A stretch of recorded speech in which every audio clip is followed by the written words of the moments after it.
The worst part about being disowned isn't the moment it happens, it's the deafening silence that follows. I stood in my parents' pristine living room, clutching the adoption papers to my chest like armor. My mother's face had transformed from its usual composed mask into something I'd never seen before. Raw disgust. "You can't be serious, Skylar." Her voice trembled. "A single woman adopting a baby? Harper's baby? What will people think?" I'm Skylar Woods, and until today, I was the pride of my family. Youngest partner at Morrison and Reed Law, graduated top of my class at Yale, the daughter who could do no wrong. Funny how quickly that changes when you choose love over appearances. "Mom, Harper was my best friend. She has no one else. Grace needs me." "Needs you?" My father's laugh was bitter. "What that child needs is a proper family. Two parents, a stable home, not some career woman playing house." "I'm not playing anything," I said, my voice stronger than I felt. "Harper named me as Grace's guardian in her will. She trusted me with her daughter. Harper was 28 and unmarried with a child. Hardly someone whose judgment we should trust." Mom spat. The words hit like a slap. "Harper was a war widow. Cameron died serving our country. How dare you? And now you want to throw away everything we've built? Our reputation? Your career?"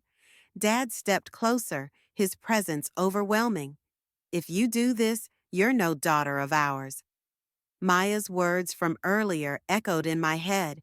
"They'll come around, Sky. They have to." Now I wasn't so sure. "Grace needs someone," I said quietly. "Harper's parents are gone.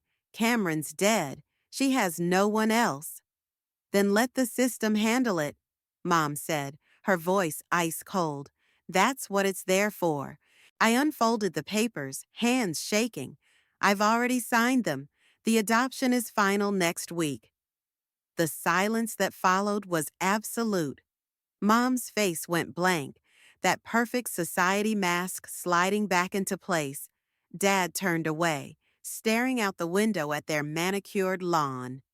"Then you've made your choice," Mom said finally. "Don't expect us at your door. Don't call. Don't write. You're choosing this situation over your family." "You're the ones choosing," I shot back, tears burning. "I'm still your daughter. Grace will be your granddaughter." "We have no granddaughter," Dad said without turning around. "And as of now, we have no daughter either." I waited for Mom to protest, to show some crack in her perfect facade.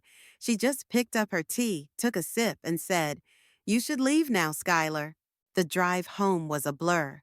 I pulled into the hospital parking lot where I'd been practically living since Harper's accident.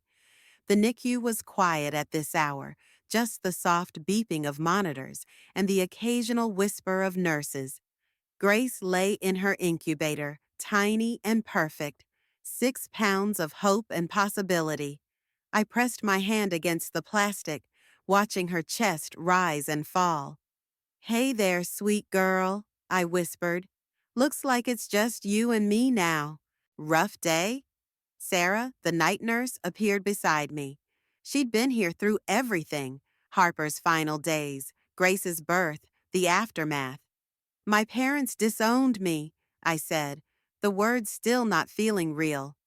"Because I'm adopting her." Sarah's hand found my shoulder. "Their loss. This little fighter needs you more than they do." I watched Grace's fingers flex in her sleep. "Everyone thinks I'm crazy. Single lawyer adopting her dead best friend's baby?" "Maybe they're right." "Hey," Sarah's voice was firm. "I watched Harper fight for every extra day to meet this little girl. I watched you sit here night after night, talking to her through this plastic box. That's not crazy. That's love." A tiny alarm beeped, and Grace stirred. Sarah quickly checked the monitors.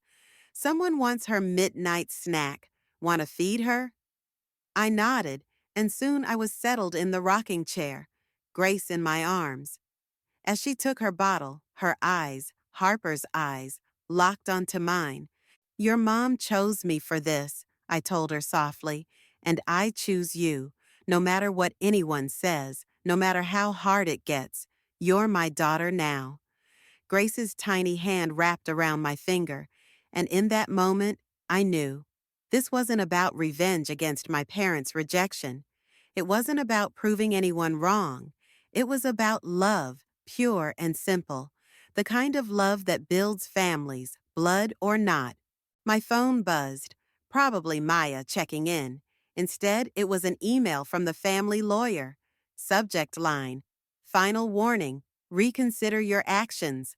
I deleted it without reading and looked back at Grace. Just you and me, kid.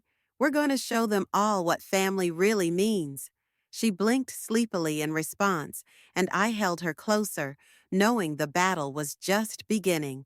But for now, in this quiet moment, we were already winning. You look like hell, Maya announced, dropping a latte on my desk. 3 months into single motherhood, and my office had become a war zone of case files, baby supplies, and empty coffee cups. Grace is teething, I mumbled, reaching for the coffee like a lifeline. Sleep is now just a beautiful memory. Speaking of beautiful memories, Maya perched on my desk, sliding a glossy envelope toward me. Your brother's wedding invitation arrived. My stomach dropped. I hadn't spoken to Jake since that day at our parents' house. The envelope was addressed only to me, no mention of Grace. Trash it, I said, turning back to my computer. Sky, he's trying. He called me yesterday, asking if you'd come. Did he also ask Mom and Dad's permission first? The bitterness in my voice surprised even me. Maya sighed. Not everyone's as brave as you. Give him time. Before I could respond, my assistant Rachel poked her head in. Skylar, your 2 p.m. is here early, and Grace's daycare is on line 1. Perfect timing. I grabbed the phone while gesturing for Maya to stay. This is Skylar. Ms. Woods, Grace has a fever. We need you to pick her up. 20 minutes later, I was juggling a fussy Grace, my briefcase, and apologies to my rescheduled client while Maya trailed behind with the diaper bag. I don't know how you do this, she said as we reached my car. Neither do I admitted, strapping Grace into her car seat. She was burning up, her usually bright eyes glassy. I keep waiting for someone to realize I have no idea what I'm doing and take her away. Stop that. Maya helped me load everything else. You're amazing with her. Harper knew exactly what she was doing. Grace's wails filled the car as we pulled out of the parking lot. I caught glimpses of her red face in the rearview mirror, my heart breaking with each cry. The pediatrician can see us in an hour, I said, checking my phone at a red light. Want to be my backup? Always. Maya reached back to tickle Grace's foot, earning a brief pause in the crying. Besides, I need to tell you about the hot new attorney who just transferred to corporate. Maya, I barely have time to shower. Dating is not on my radar. Who said anything about dating? I'm talking about adult conversation with someone who doesn't speak in baby talk. We made it to the doctor's office, where Grace's fever turned out to be an ear infection. As the doctor wrote out prescriptions, my phone buzzed with an email notification. Dear Ms. Woods, it began, I represent Mr. Cameron Green, who has recently learned of the existence and subsequent adoption of his daughter, Grace Bowen. The room spun. Maya must have noticed my face because she immediately took Grace from my arms. Sky, what's wrong? Cameron, I whispered. He's alive, and he wants Grace. The next few hours passed in a blur. Maya took us back to my place, made calls to the office, and handled the pharmacy run while I paced my living room, reading and rereading the email. It's impossible, I said for the 100th time. Harper said he died in action. There was a funeral. I was there. Clearly there was a mistake. Maya handed me a glass of wine. What are you going to do? I looked at Grace, finally sleeping in her swing. Fight. She's my daughter now. I'm not losing her. You might not have to fight, Maya said gently. He might just want to know her. Or he might want to take her away. The thought made me sick. I can't lose her, Maya. She's all I have. That's not true. Maya squeezed my hand. You have me, and Jake wants to be there for you, too. I picked up his wedding invitation from the coffee table. Does he? Because this says otherwise. He's scared of Mom and Dad, but he loves you. Call him. Before I could respond, Grace stirred and started crying again. I scooped her up, breathing in her baby smell as she settled against my shoulder. Everything's gonna be okay, sweet girl, I whispered, more to myself than her. Mommy's got you. Maya watched us, her expression soft. You know what? Maybe this is your chance. My chance for what? To show your parents what they're missing. To prove that family isn't about what looks good on paper. She stood up, gathering her things. Call Jake. Go to the wedding.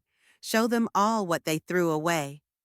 After she left, I sat in the nursery rocker, holding Grace long after she fell asleep. The room was exactly as Harper had planned it. Soft gray walls, white furniture, elephant decorations everywhere. Her last project before the accident. Your other daddy might be coming, I told Grace softly, and I'm scared, but I promise you, no matter what happens, you'll always have me. My phone lit up with another email notification, this time from Jake. I miss you, sis. Please come to the wedding. Meet my fiancé. Let me meet my niece. I looked at Grace, then back at the phone. Maybe Maya was right. Maybe it was time to show them all what real family looks like. But first, I had to deal with a ghost coming back to life. The man standing in my office doorway looked nothing like the soldier in Harper's photos. Cameron's hair had grown out, and a thick beard covered his jaw. But those eyes, those were the same ones I saw every day in Grace's face. Thank you for agreeing to meet, he said, his voice rougher than I expected. Sit.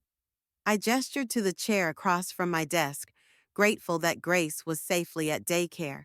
Explain to me how you're not dead. He lowered himself carefully, and I noticed the slight stiffness in his movements. I was MIA for 18 months, captured during an operation. By the time I made it back, he swallowed hard. By the time I made it back, I'd lost everything. Harper thought you were dead. We all did. I know. His hands clenched in his lap. I went to her parents' house first. Found out about the accident. About Harper. About... He took a shaky breath. About my daughter. The way he said, my daughter, made my spine stiffen. Grace is legally my daughter now. I'm not here to fight you, Cameron said quickly. I need to know her, please. Before I could respond, Maya burst into my office. Sky, your 3 o'clock canceled and... Oh. She stopped short, taking in Cameron. I'll come back. No, stay, I said, needing her steady presence. This is Maya, my colleague. Maya, this is Cameron, Grace's biological father. Maya's eyes widened, but she recovered quickly, sliding into the chair next to Cameron. The one who was supposed to be dead? Maya, I warned, but Cameron actually laughed. Yeah, that's me. Reports of my death were greatly exaggerated. What exactly do you want? I asked, cutting to the chase. Cameron reached into his jacket and pulled out a worn photograph. Harper sent me this before everything. It's the last ultrasound picture. He placed it on my desk with trembling fingers. I've missed so much already. I don't want to miss any more.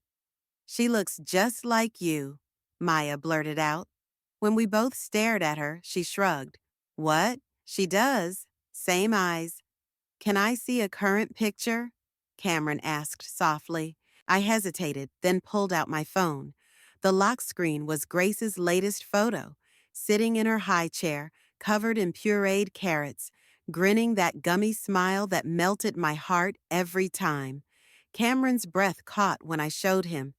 "She's beautiful," he whispered. "How old?" 7 months next week. Does she? He cleared his throat. Does she know about Harper? About me? She knows about Harper. I tell her stories every night. I pulled my phone back. She has her mother's laugh. Cameron nodded, wiping quickly at his eyes. Listen, I know this is complicated. I know you're her legal mother now, but I'm hoping maybe we can figure something out. I don't want to disrupt her life. I just want to know my daughter. Maya kicked me under the desk before I could respond. Why don't we all take a breath? She suggested. This is a lot to process. I have rights, Cameron said, though he didn't sound threatening, just desperate. You were declared dead, I reminded him. The adoption is final. I can fight it. You could try. Stop, Maya interrupted. Both of you. This isn't about winning or losing. It's about grace. She was right, of course. I looked at Cameron, really looked at him. The shadows under his eyes, the way his hands wouldn't stop shaking, the pain etched into every line of his face. This was a man who'd lost everything, just like I had. Would you like to meet her? The words came out before I could stop them. Cameron's head snapped up. Really? Not alone, I added quickly. And not for long, but yes, she should know her father. Thank you, he breathed. When? She's at daycare now. I pick her up at 5. I couldn't believe what I was saying. You could come to my place, just for a little while. Maya squeezed my arm in silent support. I'll be there, Cameron said, standing. He pulled out a card and placed it on my desk. My number, in case you change your mind. After he left, Maya turned to me. Are you sure about this? No. I stared at the card. But what choice do I have? He's her father. You're her mother, Maya reminded me. Don't forget that. I picked up my phone, looking at Grace's smiling face. I just hope I'm doing the right thing. Want me to come over tonight? Moral support? Please. I needed a witness, someone to make sure I wasn't making a horrible mistake. As Maya left to prepare for court, I found myself looking at the ultrasound photo Cameron had left behind. Harper's handwriting on the back read, "Look what we made, soldier. Come home safe." He had come home, just too late. Now we all had to figure out how to move forward for Grace's sake. But as I gathered my things to head to daycare, I couldn't shake the feeling that everything was about to change, again. Grace's first meeting with Cameron wasn't what any of us expected. She took one look at him, burst into tears, and buried her face in my neck. I'm sorry, Cameron said, taking a step back in my living room. Maybe this was too soon. No, she's just tired, I explained, bouncing Grace gently. She gets cranky before dinner, right, Maya? Maya nodded from her spot on the couch. Classic witching hour. Here, I said, moving to the kitchen. Let me get her food ready. Maybe seeing you while she's in her high chair will be less overwhelming. Cameron followed uncertainly, watching as I strapped Grace into her chair. She was still whimpering, but the sight of her favorite banana puffs quieted her down. She loves these, I explained, placing a few on her tray. Harper used to crave them when she was pregnant. Weird, right? Harper always had strange cravings, Cameron said softly. Remember when she put pickles in her ice cream? The memory hit me hard. During her 3rd trimester, she said it was the only thing that helped with heartburn. Grace chose that moment to offer Cameron a soggy puff, her tiny hand extended toward him. Look at that, Maya said from the doorway. She's sharing. That's new. Cameron carefully took the mushy offering, pretending to eat it. Grace giggled, Harper's laugh, and my heart clenched. Thank you, sweetheart. he said, his voice thick. The evening progressed better after that. Grace warmed up to Cameron slowly, especially when he started making silly faces at her. By bedtime, she was letting him help with her bottle. She usually falls asleep during her last feeding, I explained, watching them in the nursery rocker. Then it's straight to the crib. You've got this down to a science, he observed. Trial and error, lots of error. Once Grace was asleep, we gathered in the living room. The tension that had eased during baby time came rushing back. So, Cameron started, where do we go from here? That depends, I said carefully. What exactly are you looking for? He leaned forward, elbows on his knees. I want to be her father, really be her father, not just some guy who visits occasionally. And how do you propose we do that? Maya asked before I could respond. Joint custody? No. The word came out sharper than I intended. She needs stability, one home. She needs her father, Cameron countered, though his tone remained gentle. She has a home here, I insisted, a routine. You can't just walk in and... I'm not trying to take her away, he interrupted. I'm trying to be part of her life, the life you've built for her. Maya cleared her throat. What if you started with regular visits? Here, where Grace is comfortable. And then what? I asked. Then we see how it goes, Cameron suggested. Maybe work up to me taking her for a few hours, then overnight visits eventually. We can take it slow. The lawyer in me wanted everything in writing. The mother in me wanted to protect my daughter. But looking at Cameron, at the way he'd lit up when Grace smiled at him, I saw something else. I saw Harper. We'd need a formal agreement, I said finally. Something legal. Of course. And you'll respect my boundaries? Absolutely. He pulled out his phone, showing me the screen. I've already looked into co-parenting counseling, if you're willing. Maya whistled low. He comes prepared. Harper always said I was a Boy Scout. Cameron smiled sadly. Always prepared. A cry from the nursery interrupted us. She's fighting sleep again, I sighed, starting to get up. Can I... Cameron hesitated. Can I try? I shared a look with Maya, who nodded encouragingly. Okay, but I'm coming with you. In the nursery, Cameron approached the crib slowly. Hey there, little one, he murmured. Having trouble sleeping? Grace's cries quieted to hiccups as she stared up at this new person. Cameron started humming, a tune I recognized from Harper's pregnancy days. That's her song, I whispered. Harper used to sing it every night, he said, still humming between words. Said the baby always settled down when she did. Sure enough, Grace's eyes were getting heavy. Within minutes, she was asleep again. Back in the living room, Maya had her lawyer face on. I can draw up a preliminary agreement tomorrow, something flexible but binding. Thank you, Cameron said, both of you, for giving me a chance. After he left, Maya helped me clean up the kitchen. You okay? No, I admitted, but maybe this is good for Grace, having both of us. Speaking of both, Maya said carefully, Jake called while you were in the nursery. He really wants you at the wedding. I picked up a framed photo of Grace and me from the counter. If I go, my parents will be there. Yes, and they'll have to face what they threw away. Also, yes. I thought about Cameron, about second chances and doing the right thing. Tell Jake I'll come. Tell him I'm bringing his niece to meet him. Maya grinned. Now that's the Skylar I know. Looking at Grace's empty high chair, at the banana puffs scattered around it, I realized something. Sometimes the best revenge isn't fighting back. It's moving forward, building something better than what you lost.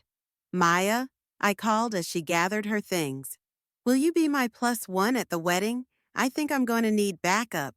The church was exactly as I remembered from childhood. All polished wood and stained glass. Grace squirmed in my arms, her tiny fingers reaching for the pearl necklace Maya had insisted I wear. Ready? Maya squeezed my arm. No. I adjusted Grace's flower girl dress, a gift from Jake's fiancée Sarah. But we're here. We slipped into the back of the church just as my mother's voice carried across the vestibule. The flowers should have been here an hour ago. This is completely unacceptable. Same old mom, I muttered. Skylar?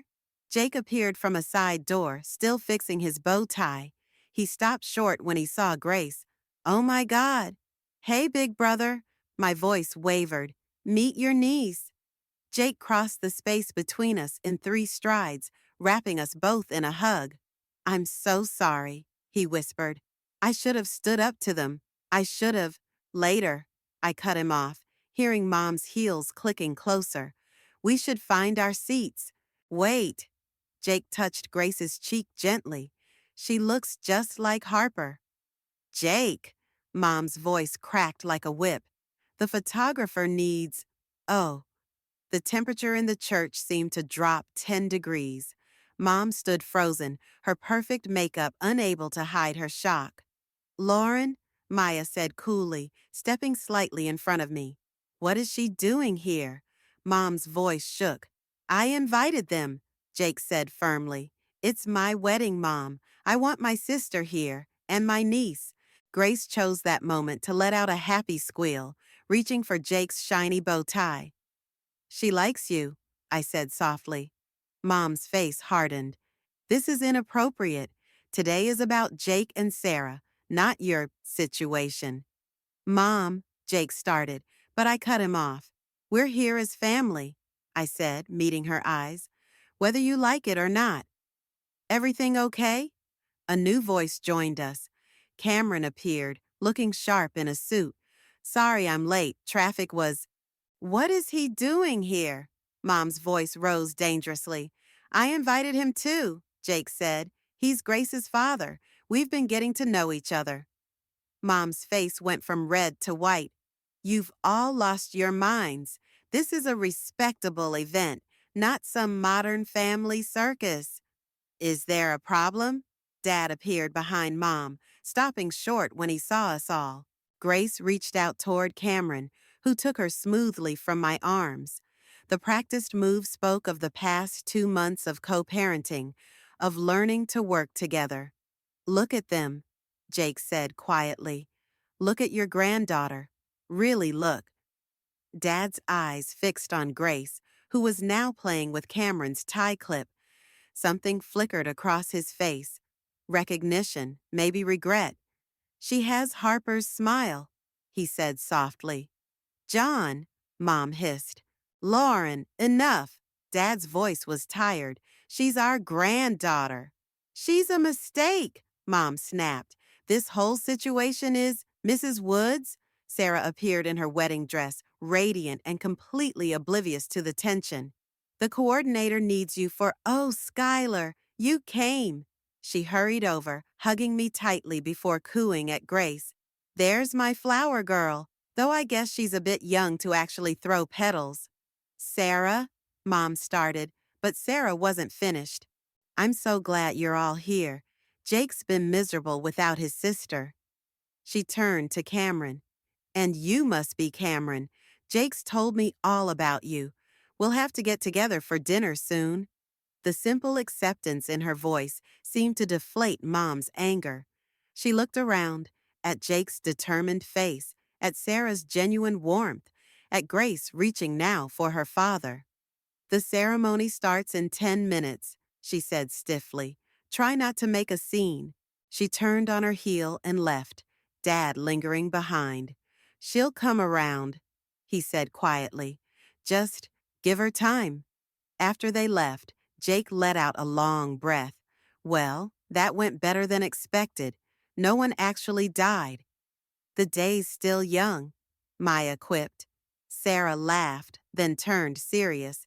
I meant what I said. About dinner. All of us together. We're family now. Speaking of family, Cameron said, bouncing Grace gently. Someone needs a diaper change before the ceremony. I've got her, I said, reaching for her. We've got her, Cameron corrected with a smile. Come on, I saw the changing table in the bathroom. As we walked away, I heard Sarah say to Jake, "See, that's what family looks like. Your mother will figure it out eventually." In the bathroom, Cameron and I worked in practiced synchronization, him holding Grace steady while I changed her, both of us dodging her kicking feet. Your brother seems great, Cameron said. And Sarah? Yeah, I smiled, fastening Grace's diaper. They get it, this whole crazy situation. It's not crazy, he said softly. It's just family, a different kind maybe, but still family. Grace grabbed both our hands, bringing them together over her belly as she giggled. See? Cameron grinned. Even she knows. Maybe he was right. Maybe this was exactly what family was supposed to look like. Messy and complicated and full of love. Now, we just had to get through the wedding without any more drama. I looked at Grace's innocent face and laughed. Right, like that was going to happen. The reception was in full swing when Grace decided to take her first steps. Not a tentative cruise along furniture, but full-on determined toddles straight toward the wedding cake. Grace, no! I lunged forward, but Cameron was closer, scooping her up just before disaster struck. Going for the cake already? He laughed, spinning her around. That's my girl. The nearby guests clapped and cooed, but I caught my mother's grimace from across the room. She'd been watching us all evening, her disapproval radiating like a force field. Did you see that? Maya appeared with 2 glasses of champagne. Our little lawyer made a break for it. Definitely Harper's daughter. Cameron grinned, always heading straight for trouble. Grace squirmed in his arms, still eyeing the cake. Down, she demanded, one of her new favorite words. Not a chance, troublemaker. I took her from Cameron. Let's go find Uncle Jake instead. We found Jake and Sarah on the dance floor, wrapped up in their first dance as husband and wife. Sarah caught my eye and waved, then whispered something to Jake. He nodded, and they made their way over. May I have this dance with my niece? Jake held out his arms. I hesitated. She just started walking. She might fall, make noise, mess up my perfect wedding. Sarah finished. Good. This place needs some real life in it. Before I could protest, Jake had Grace in his arms, swaying gently to the music. She grabbed his boutonniere, completely destroying it, and he just laughed. Look at that, Maya murmured. Your mom's actually smiling. She was right. Mom was watching Jake and Grace, a soft expression on her face that I hadn't seen in months. Should we push our luck? Cameron asked quietly. I knew what he meant. We'd been practicing this moment, waiting for the right time. Now? He nodded. Family's all here, even the ones who don't want to be. Taking a deep breath, I walked over to my parents' table.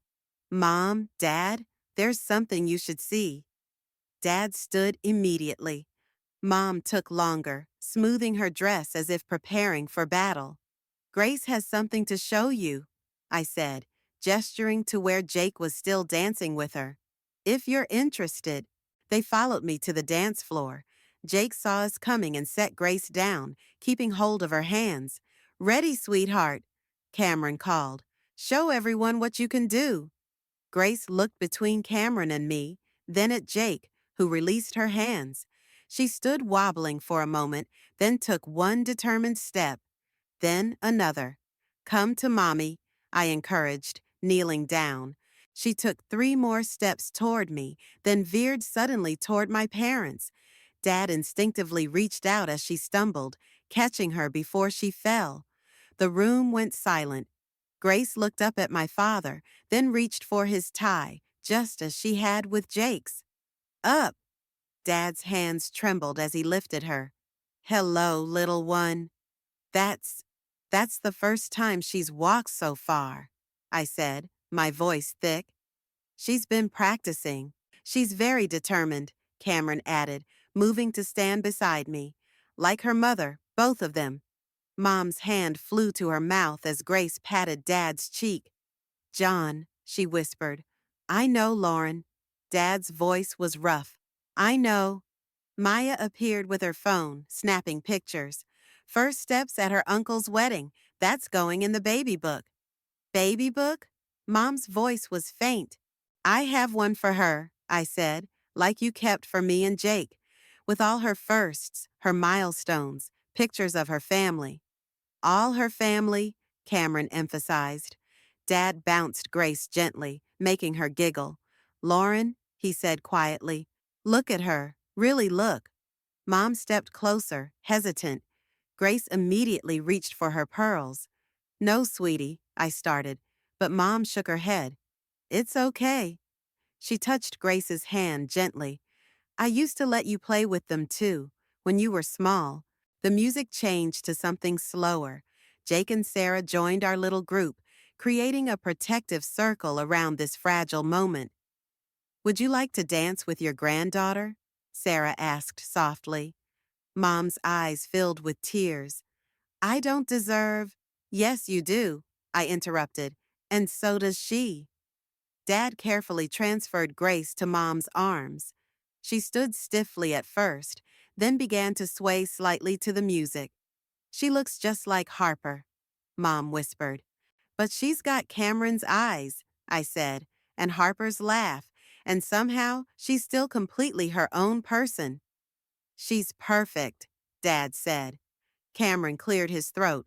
We're having dinner next weekend, at Schuyler's. Maybe you'd like to come? The old Lauren Woods would have refused immediately, citing propriety and appearances. But this Lauren Woods was holding her granddaughter for the first time, watching her play with those same pearls I had played with decades ago. What time? She asked softly. 6, I said, hardly daring to breathe. Grace usually has her bath after dinner. She loves splashing. I remember when you were that age, Mom said, her voice wavering. You loved the water, too.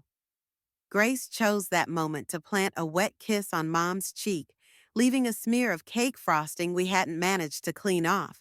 And for the first time in over a year, my mother laughed. The first family dinner was going surprisingly well until Mom brought up Harper's parents. I just think Grace should know her other grandparents, she said, passing the salad. The Bowens were good people. Cameron's fork clattered against his plate. Were? The room went silent except for Grace's happy babbling from her high chair. Mom, I warned, but she continued. Well, after Harper's accident, they just disappeared, sold their house, moved away. No one's heard from them since. They didn't just disappear, Cameron said quietly. They died. Car accident 6 months ago. That's how I found out about Grace. I was trying to find them. Mom's face went pale. Oh, I didn't. Of course you didn't, I snapped. You were too busy disowning me to keep up with anyone else's tragedy. Schuyler, Dad started, but I was on a roll. No, let's talk about it. Let's talk about how you abandoned your daughter and granddaughter when we needed you most. Let's talk about how it took a wedding and first steps for you to even look at Grace. That's not fair, Mom protested. Fair? I laughed bitterly. Was it fair to make me choose between my family and my best friend's dying wish? Sky, Maya touched my arm, but I pulled away. Harper trusted me, I continued, tears burning. She trusted me to love her daughter, to give her a family, and where were you? Where were you when I was up all night with a colicky baby, when I was trying to figure out how to be a mother with no one to guide me? I was scared, Mom burst out. I was scared for you, throwing your life away for someone else's child. She's not someone else's child, Cameron and I shouted simultaneously. Grace started crying, startled by the raised voices. Cameron reached her first, lifting her from the high chair. Shh, princess, he murmured. It's okay. Nothing about this is okay, I said, wiping my eyes. You don't get to walk back in and pretend the last year didn't happen. We're not pretending, Dad said firmly. We're trying to make it right. By suggesting we track down more dead grandparents? By being here now, Mom said softly. By admitting we were wrong. The room fell quiet again, broken only by Grace's sniffles against Cameron's shoulder. You know what Harper said to me? I asked finally. Right before she died? She said, love makes a family, Sky. Not blood, not obligation, just love. Maya squeezed my hand under the table. She was right, Cameron said. Look at us. A dead woman's best friend, a back from the dead soldier, and a baby who somehow brought us all together. We're not exactly traditional, but we're family, Jake added from the doorway. We all turned. I hadn't even heard him and Sarah arrive. Sorry we're late, Sarah said, holding up a bottle of wine. Traffic was terrible. Grace immediately reached for Jake, her tears forgotten. Up, up. The tension broke as Jake swooped in, taking her from Cameron. There's my favorite niece. She's your only niece, Sarah laughed. Still favorite. He looked around at our tear-stained faces. Did we miss something? Just some overdue honesty, Maya said diplomatically. Mom stood suddenly. I need to show you something. She hurried to her oversized purse and pulled out a thick envelope. What's that? I asked warily. I've been keeping things for Grace. She opened the envelope, spilling photos onto the table. From the wedding.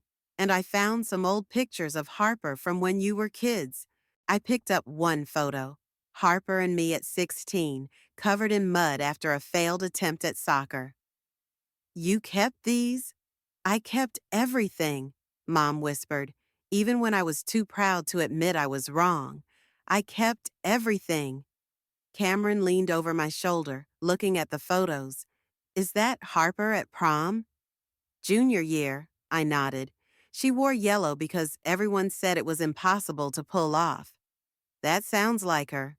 He smiled sadly. I'd like to help, Mom said suddenly. With Grace, if you'll let me, both of you. I looked at Cameron, who nodded slightly. We have a routine, I said carefully. Cameron has her Wednesdays and alternate weekends. I have her the rest of the time. We do Sunday dinners together. Maybe? Dad cleared his throat. Maybe we could join for Sunday dinners? Sometimes? Grace squealed from Jake's arms, reaching for the shiny photos on the table. Careful, sweetie, Sarah said. Those are memories. No, I corrected her, gathering the photos. These are just pictures. We're making memories right now. Mom's eyes filled with tears again. Can we make new memories? I looked around the table, at Cameron's hopeful face, at Maya's encouraging smile, at Jake and Sarah with Grace, at my parents' tentative expressions. Yes, I said finally, but on one condition. Anything, Mom promised. We hang Harper's picture in the living room. Grace should grow up seeing her mother's face. Of course, Dad said immediately. She's family too. And just like that, our strange, broken family took another step toward healing. Not perfect, not traditional, but ours. Grace reached for me from Jake's arms, and as I held her close, I whispered, You were right, Harper. Love makes a family. Mama, Dada, look! Grace stood proudly next to Harper's portrait, showing off her new dress. Like Mommy Harper. She wasn't wrong. The yellow sundress was almost identical to the one Harper wore in the photo, right down to the white daisies. Your mom would have loved this, Cameron said, adjusting Grace's bow. She always said yellow was the color of joy. And stubbornness, I added, smoothing Grace's curls. Remember how she refused to wear anything else for an entire summer? The doorbell rang, and Grace sprinted to answer it. Grandma, Grandpa, Mom swept in, carrying a cake box. There's my sunshine. Is everyone ready for the party? Just waiting for Jake and Sarah, I said, taking the box. And Maya's bringing the decorations. I still can't believe you're doing this, Dad said, lifting Grace up. Why not? I challenged, but without heat. Harper deserved a birthday party, and Grace deserves to celebrate her mother. Cameron nodded. It's perfect, especially today. He pulled an envelope from his jacket and handed it to me. I recognized the law firm's letterhead immediately. Is this? Open it. My hands shook as I read the document. The adoption amendment. You signed it. Joint legal custody, he confirmed, just like we discussed. You're her mother, officially and forever. No one can ever challenge that now. Mom peered over my shoulder at the paper. Both your names? On her birth certificate? And Harper's, I said firmly. All three of her parents, exactly where we belong. The door burst open as Maya arrived, arms full of yellow balloons. Who's ready to party? Me. Grace bounced in Dad's arms. Can I show Maya my dress like Mommy Harper's? Of course, sweetie. Dad set her down, and she twirled for Maya.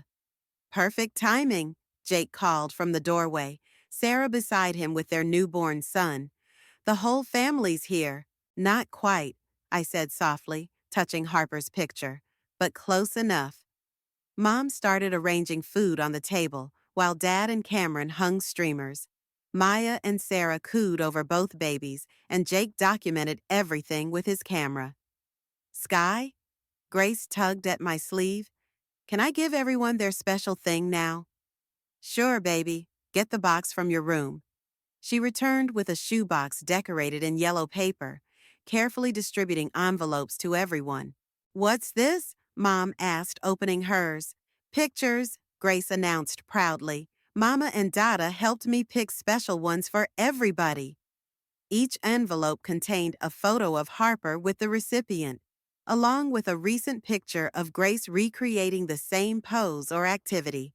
Mom's hands trembled as she held up her two photos, Harper helping in her garden as a teenager, and Grace doing the same last weekend. You kept taking pictures, she whispered, all this time. Of course, I said. Harper's story didn't end when she died. It continued through Grace. Cameron showed everyone his photos, Harper in her yellow prom dress and Grace in her matching sundress today. There's more, Grace said importantly, reaching into the box. She pulled out a small album. This is for everybody. Maya helped me make it. The album was filled with pictures of our unconventional family. Grace with Cameron at the park, with me at work, with her grandparents in the garden, Jake and Sarah's wedding, Sunday dinners, ordinary moments made extraordinary by love, and on every page, Harper's photo watched over us all. This is what family looks like, Grace declared, repeating words she'd heard us say. All the people who love me. That's right, sunshine, Cameron said, his voice rough. All the people who love you. Even the ones in heaven? Grace asked. Especially the ones in heaven, I assured her. Now, should we sing happy birthday to Mommy Harper? As everyone gathered around the cake, I caught Mom wiping her eyes. You did it, you know, she said quietly. Everything we were afraid of, raising her alone, balancing work and motherhood, keeping Harper's memory alive, you did it all. Not alone, I corrected, not anymore. The cake was yellow, of course, with white daisies. Grace helped Cameron light the candles while Jake readied his camera. Make a wish, baby, I told Grace. She shook her head. You do it, Mama, for Mommy Harper. Looking around at our gathered family, the one we'd built from loss and love and second chances, I realized I had nothing left to wish for. How about we all make a wish, I suggested, for more days just like this one. Grace nodded solemnly. With all our family, everyone echoed. As we sang happy birthday, Harper's smile beamed down from her portrait, and I swear the yellow flowers in the garden seemed to glow a little brighter. This wasn't the family any of us had planned on. It wasn't traditional or conventional or anything my parents had once hoped for. But it was real and it was ours, built on love and forgiveness and the understanding that family isn't about who you lose, it's about who you choose to keep. And we had chosen each other every single day. That was the best revenge of all.